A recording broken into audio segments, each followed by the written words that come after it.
comme je le lui ai dit, il n'y a pas d'équivalent aux relations entre les deux ministres des Affaires étrangères allemands et français. C'est un peu le trésor de la relation franco-allemande au service de l'Europe. Cette relation n'est bien sûr pas exclusive, mais elle est essentielle, pour ne pas dire vitale, pour nos deux peuples. C'est d'autant plus important que nous sommes dans un moment essentiel pour l'Allemagne, pour la France et pour l'Europe, avec l'élection hier du chancelier Scholz que le président de la République recevra demain. De m'avoir reçu donc pour ma première visite ici aujourd'hui. Nous devons aujourd'hui plus que jamais continuer à promouvoir ensemble le multilatéralisme de deux manières, en préservant les instruments qui contribuent à la stabilité de l'ordre international, mais qui risquent d'être remis en cause.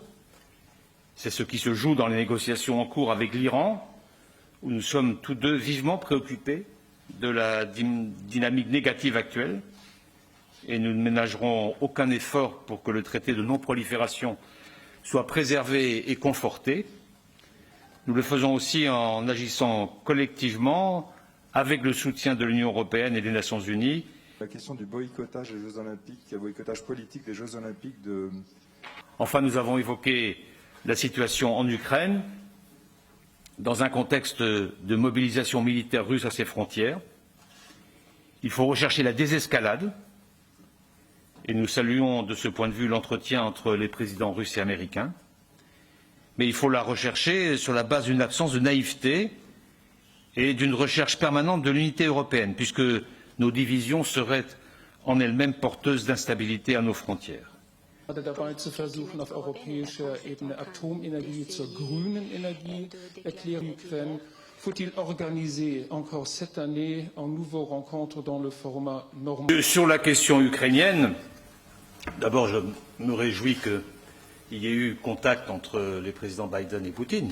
Il importe de garder des canaux de dialogue pour essayer d'engager une désescalade. J'observe aussi que le format Normandie n'a pas été remis en cause. Et donc, je redis ici notre volonté commune de provoquer au niveau ministériel, dès que possible, une réunion en format Normandie avec notre collègue ukrainien et russe, sur la base des accords de Minsk, qui ont été eux-mêmes complétés par la conférence qui s'était tenue à Paris en fin 2019.